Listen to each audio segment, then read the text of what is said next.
ให้มันคุ้นกับสมาธินะให้มันคุ้นกับปีติและสุขที่เกิดจากวิเวก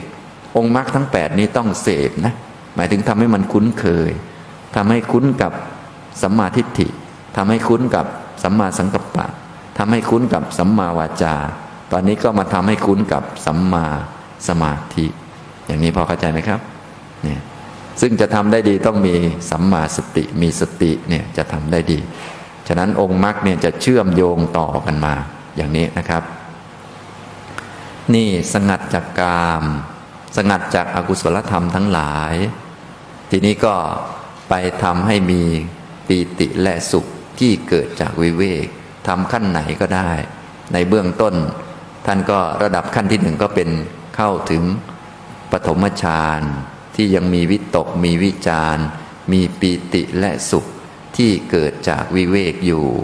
อันนี้เป็นระดับขั้นที่1เราก็ทำถ้ายังไม่เข้าถึงก็หัดทำบ่อยๆมีโอกาสก็จะได้เข้าถึง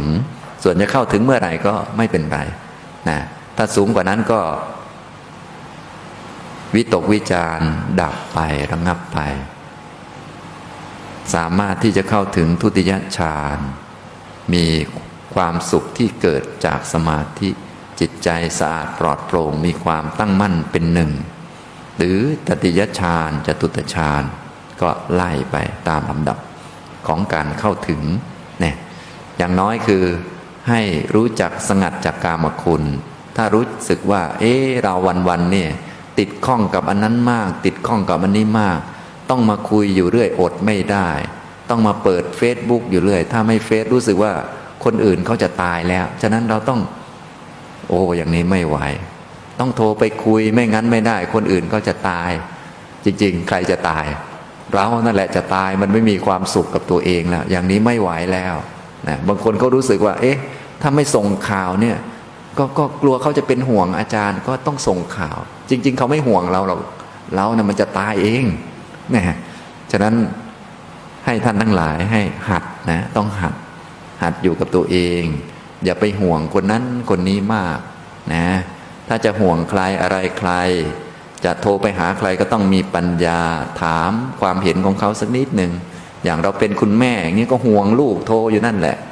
ฉันเป็นห่วงลูกก็โทรกลัวลูกจะเป็นอย่างนั้นอย่างนี้ถามลูกเขาสักนิดหนึ่งว่าลูกต้องการให้แม่เป็นห่วงไหมเนี่ยลูกต้องการให้แม่โทรไหมพวกเราก็โทรอยู่นั่นแหละถ้าไม่โทรไปกลัวลูกจะไม่สบายกลัวลูกจะอันตรายอย่างนั้นอย่างนี้ถามลูกเขาสักหน่อยไหมว่าเขาให้ต้องการให้โทรไหมอย่างโทรเช็คสามีอย่างนี้โทรเช็คค่ะกลัวสามีจะไม่สบายค่ะอย่างนั้นอย่างนี้ที่โทรไปนั่นแหละเขาไม่สบายถ้าไม่โทรไปเขาคงจะสบายหรอกทำไมไม่ถามกันสักนิดหนึ่งอะไรหนึ่งเนี่ยให้มันได้ปัญญาสักหน่อยเนี่ยแต่พวกเราเนี่ยอะไรก็ไม่รู้ทำตามใจตัวเองไปเรื่อยเลยไม่ค่อยมีความสุขกันไม่ค่อยมีสมาธิกันบางทีก็เบียดเบียนตนก็มีและทำเหมือนกับหวังดีกับคนอื่นไปเบียดเบียนคนอื่นเขาอีกอะไรก็ไม่รู้มันวุ่นวายนะฉะนั้นอย่าลืมมีความสุขกับตัวเองมีความสุขจากวิเวกนี่ให้หาไว้นะเนี่ยเป็นของดีทีเดียวเป็นองค์มรรคเลยนะเนี่ยเป็นปฏิปทาของเราเป็นทางดำเนินของเราแต่ถ้ายังหาความสุขจากกามคุณไปเที่ยวคุยกับคนโน้นคนนี้ห่วงคนนั้นคนนี้อย่างนี้ไม่ไหวนะนี่ไม่ใช่ปฏิปทานั้นไม่ใช่มรรคอย่างนี้พอเข้าใจไหมครับนี่ฉะนั้นท่านทั้งหลายจงพากันทำสมาธิทำได้มากได้น้อยไม่เป็นไรขอให้ทำนะวันหนึ่งอาจจะทำสักเดินโยกลมสัก10 นาทีก่อนนอนไหว้พระทุกวันอย่างนี้นะตั้งเวลาไว้เอาละจะไหว้พระสวดมนต์อย่างนี้หนังสือสวดมนต์รู้สึกก็จะแจกไปใช่ไหมอย่าให้เสียหนังสือเขานะไม่ใช่เป็นวางให้ปลวกขึ้นอยู่นั่นนะไม่ใช่ปลวกได้บุญอยู่คนเดียวไม่ใช่อย่างนั้นเราให้มันสวดไปหน่อยนะวันละ10 นาทีมีบทพระพุทธพจน์หลากหลายก็สวดไปสิวันละ10 นาทีก่อนนอนหรือบางท่าน10 นาทีเยอะไหมอาจารย์ขอ5 นาทีโอเคไม่ว่ากัน5 นาทีนี่ก็มีความสุขที่เกิดจากวิเวกบ้างวันละนิดวันละหน่อยก็ทำไปเถอะถ้าได้เยอะกว่านี้มันก็ยิ่งดีนะแต่นี่กรณีไม่ได้ก็ได้5 นาทีก็ยังดีกว่าไม่ได้เลยนะก็ทำไปนะครับนี่เป็นปฏิปทาให้จิตมันคุ้นเคยนะ และเวลาทำก็ต้องตั้งใจ จะทำตามใจตัวเองมันไม่ได้ บางท่านก็เอาละจะสวดมนต์ให้ได้สักวันละ5 นาที ก็ทำได้อยู่2 วันพอวันที่3ก็เหลือนาทีเดียวอย่างนี้ก็รีบนอนเกินไปนะวันต่อมาก็รีบหนักกว่าเดิมมองหน้าพระแล้วก็ยิ้มให้ท่านหลับเลยอย่างนี้นี่ก็เหลือเกินนะอย่าให้มันเสื่อมต้องให้มันเจริญเขาบอกให้เจริญส่วนพวกเราทำได้สักหน่อยเสื่อมอย่างนี้ไม่ได้เขาให้เสพให้เจริญให้กระทำให้มากๆเนี่ยองค์มรรคเนี่ยต้องอย่างนี้ส่วนนั้นอื่นอย่าไปเอามาเนี่ยให้เอาของดีที่มาเนี่ยเมตตาก็หัดเสพหัดเจริญหัดกระทำให้มากเป็นข้อสัมมาสังกัปปะ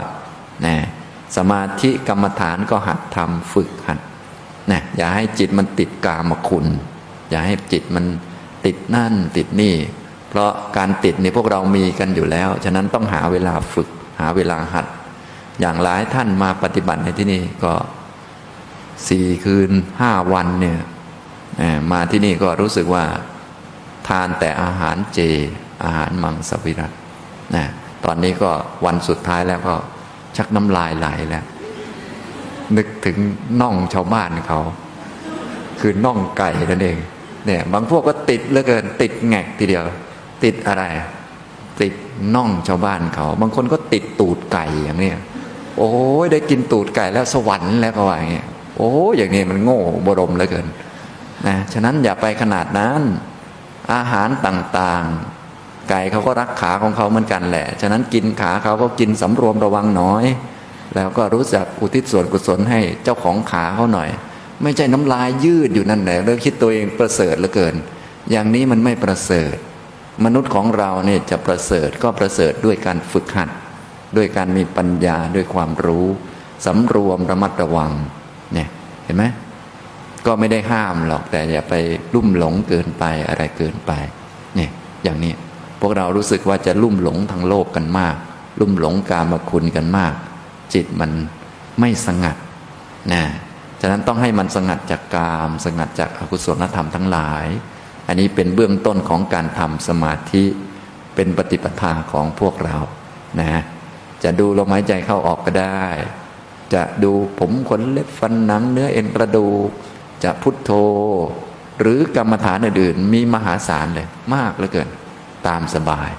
นะขอให้ทำให้จิตนั้นมีปีติและสุขที่เกิดจากวิเวกจากการมาอยู่คนเดียวอยู่กับตัวเองอย่าไปหาความสุขจากคำชมจากการดื่มการกินหรือจากการทำตามใจตัวเองให้มีความสุขเมื่ออยู่คนเดียวอยู่กับตัวเองแล้วมีความสุขอย่างนี้พอเข้าใจไหมครับอันนี้เรียกว่าปีติและสุขที่เกิดจากวิเวกปีติและสุขที่เกิดจากสมาธิอันนี้เป็นปฏิปทาข้อหนึ่งทีเดียวเป็นข้อสัมมาสมาธิอย่างนี้นะเอาละผมบรรยายองค์มรรคทั้ง8ก็คงจบแล้วทั้ง8ข้อเลยนะก็ทุกท่านคงทราบทั้ง8อันแล้วคนที่ทราบและชัดเจนในอริยสัจทั้ง4รู้ว่าทุกข์เป็นอย่างนี้อย่างนี้นะเหตุเกิดทุกข์เป็นอย่างนี้อย่างนี้นะความดับทุกข์คืออันนี้อริยมรรคมีองค์8นี่เป็นหนทางเป็นปฏิปทาชัดเจนเลย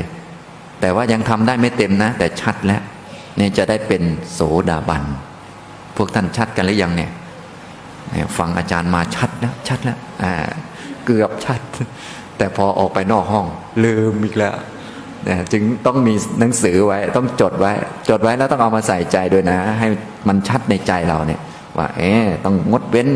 คำพูดที่ไม่ดีต้องทำให้มันถูกต้องอันนี้ให้มันชัดนะพวกเรานี้ไม่ชัดมันมีมิจฉาทิฏฐิมันหลงผิดคิดว่าอันนั้นอันนี้มันเพี้ยนอยู่เรื่อยมันก็เลยวุ่นวายอย่างนี้นะครับฉะนั้นท่านได้ฟังแล้วก็อย่าลืมจำเอาไว้แล้วก็ไปฝึกไปหัดให้มันชัดเจนให้มีดวงตาปัญญาเห็นตามนั้นนะครับต่อไปยังเหลือเวลาอีกบ้างเล็กน้อยจะตอบปัญหาท่านที่เขียนถามมานะปัญหาก็เยอะเหลือเกินนะคงตอบไม่หมดแต่ผมได้เปิดอ่านแล้ว เปิดอ่านนะปัญหาก็เป็นปัญหานั่นแหละ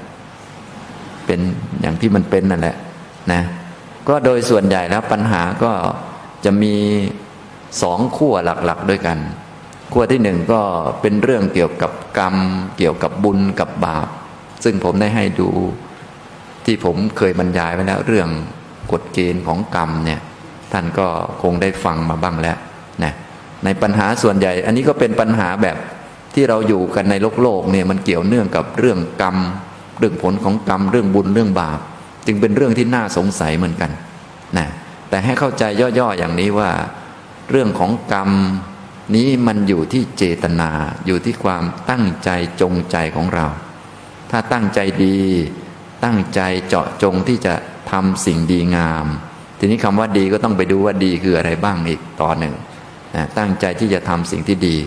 อันนี้ก็เป็นกุศลเป็นบุญบุญนี้ก็ไม่ได้มีอยู่ก่อนเป็นธรรมะที่เป็นสังขารมีเมื่อมันเกิดขึ้น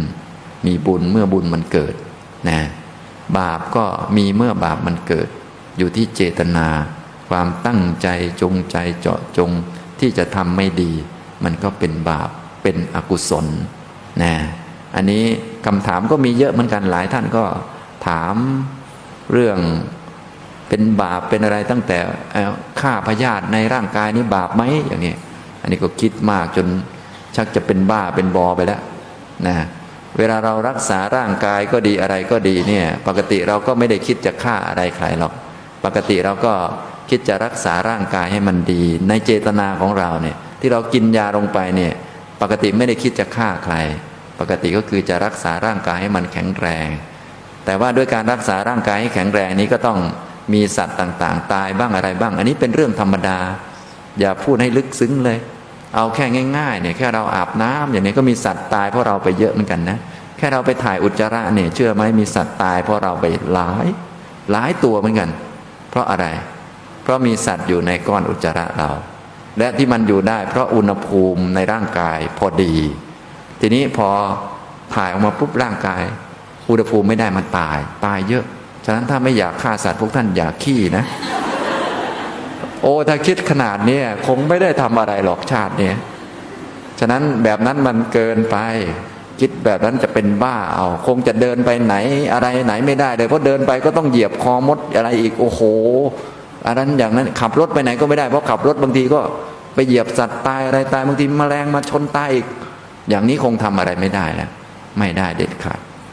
ฉะนั้นอยู่ที่เจตนาเป็นหลักก็พอนะอย่างนี้แค่เราอาบน้ำก็ดีอะไรก็ดีสัตว์ก็ตายเยอะเพราะว่ามีสัตว์ที่อยู่ในร่างกายเราเยอะนะมีเยอะนอนก็ทับมันอยู่นะเนี่ยสัตว์นะอย่างนี้พวกสัตว์ที่อยู่ในที่นอนก็มีเยอะถ้าเราไปนอนเนี่ยมันก็ทับมันเหมือนกันนะฉะนั้นถ้าไม่อยากทับสัตว์ก็อย่านอนไปยืนก็ทับมันอีกแหละโอ้ถ้าคิดอย่างนี้ไม่ไหวนะอย่างนี้นะฉะนั้นสัตว์นี่มันมีจำนวนมหาศาลจริงๆนะอย่างในยาคูขวดหนึ่งเนี่ยมีอะไรไอ้ชื่อยากๆไอ้รัดอะไรก็อะไรต่างๆว่าพวกท่านเก่งกว่าผมเนี่ยอะไรนะแลคโตบาซิลลัสใช่ไหมเนี่ยนะมันมีกี่ตัวเขาบอกโอ้มหาศาลจริงนะฉะนั้นสัตว์เนี่ยจำนวนมหาศาลจริงๆฉะนั้นพวกท่านอย่าไปเกิดอย่างนั้นก็แล้วกันมันลำบากนะลำบากมากช่วยตัวเองไม่ได้แล้วก็เดี๋ยวก็ตายพวกนั้นตายไวเดี๋ยวก็ตายอยู่นั่นแหละแต่ว่าเขาไปเกิดรับผลของกรรมฉะนั้นตายแล้วก็เกิดใหม่ตายแล้วก็เกิดใหม่จนสิ้นกรรมค่อยเลื่อนชั้นขึ้นมาเป็นสัตว์ที่ตัวโตกว่าเดิมหน่อยหนึ่งไล่ไปเรื่อยฉะนั้นสัตว์ตัวเล็กนี้จะอายุสั้นมากนะเนื่องจากไปรับผลของกรรมอย่างเดียวพออาจจะเกิดเป็นสัตว์ชนิดนี้สัก500 ชาติ100,000 ชาติเรียบร้อยแล้วก็เลื่อนขึ้นมาเป็นตัวโตกว่าเดิมหน่อยหนึ่งแล้วก็ตายอยู่นั่นแหละแล้วก็เลื่อนขึ้นมาเรื่อยๆอย่างนี้นะ